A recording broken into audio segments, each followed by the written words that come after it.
Hey, welcome to Cider Saturday with me, Chad of Chad's Beer Reviews, and Christina. yeah, Chris. So this is another one that I got on Tavor from Ash and Elm Cider Company. Cider of the month for April, Spring Cabernet. It's kind of a long description. Blurring the lines between modern rosé, cider, and red wine, Spring Cabernet is blended with Cabernet Sauvignon wine and tart cherry puree, crafted with the help of our friends at Indiana winery Daniel's Vineyard. Adding cider to the Cabernet lightens the fresh, unoaked flavors so you can enjoy them in the spring. It's 7.5 ABV. Yeah, I poured it into the crystal Belgian glass, and it looks like wine in the glass, or maybe like Kool-Aid.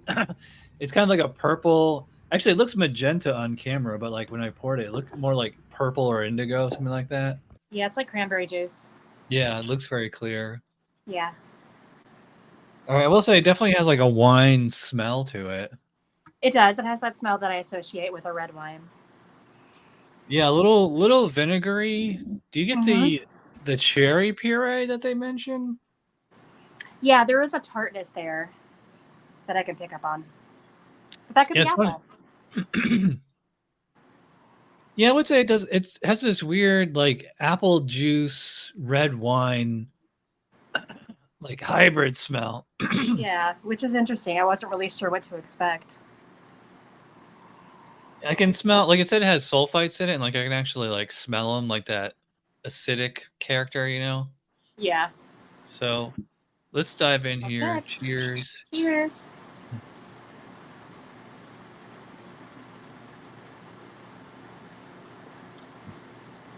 Hmm. Hmm. I would say it definitely it is as advertised or as whatever. Like this does. It's like right away it was like cider, and then on the back end it was like red wine. Yeah, it's very, of course, apple forward. I am getting the cherry on there. Yeah, I do too. It's kind of in the background. Yeah. It's like a interesting.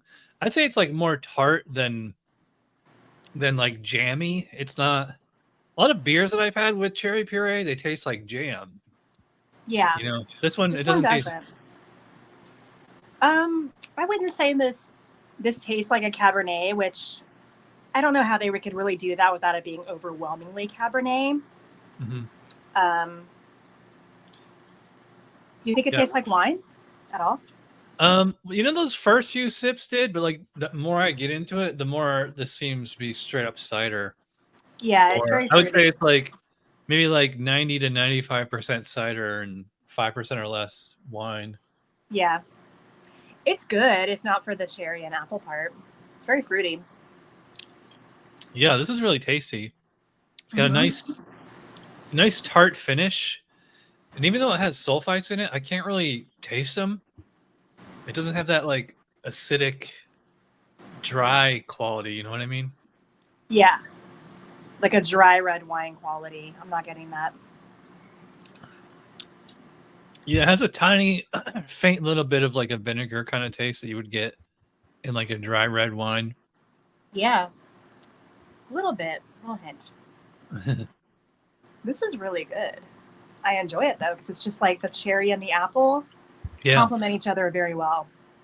yeah, it's kind of like the delirium red, like that. Oh, some cherry beers. I was gonna say like a delirium red. Yeah, I get that too. I'd actually prefer a little more sourness, Yeah, but well, I mean, cider doesn't necessarily have to be sour. It's usually just like tart, you know. yeah. I mean, they can go all in on the sour with the cherry. They really could.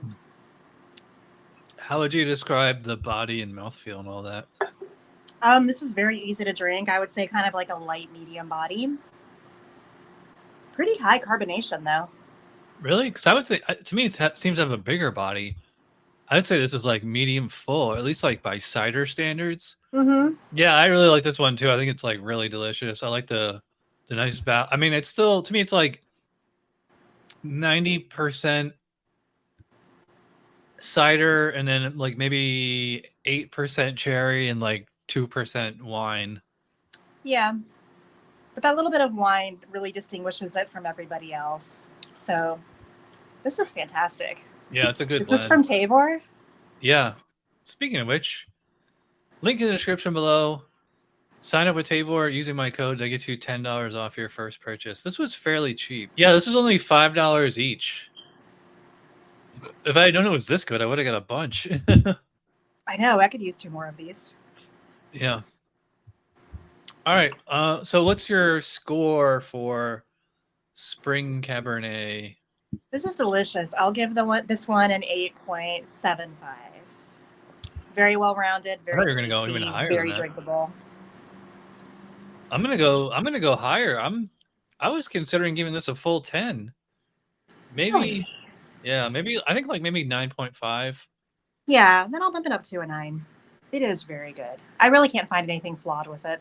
So Yeah, I would prefer like maybe it was like a little more oaky or something, but yeah, it's missing that oakiness and kind of tobacco flavor of the Cabernet, but it's still delicious. Yeah, I'm gonna go 9.5. It's not a perfect 10, but it's really close. It's close. Yeah. All right, well, I guess that about wraps it up. Christina's usually sitting next to me. She's at her house today. Yeah, I'm on the patio. Don't ask me how that happened, but all right. Well, thanks for joining, and I'll see you real soon. Cheers. Cheers.